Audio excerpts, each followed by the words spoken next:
Israel's aeronautics group has unveiled new variant of its Orbiter 2 unmanned aerial system that combines surveillance and precision strike capabilities. The Orbiter 2LM offers pinpoint precision attack capability with minimum collateral damage. It also features anti-jamming capabilities, encrypted communications and artificial intelligence assist in target recognition.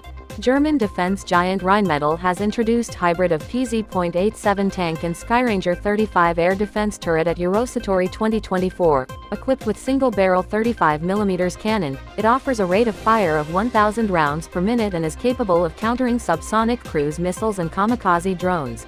Prime Minister of Netherlands has announced that Netherlands will provide Ukraine with 3 launchers and a radar station for the Patriot SAM system. The Russian Aerospace Forces received second batch of Su-34 fighter bombers. The manufacturer claims that the aircraft have undergone full range of ground and flight tests before being handed over to the Ministry of Defense of Russian Federation.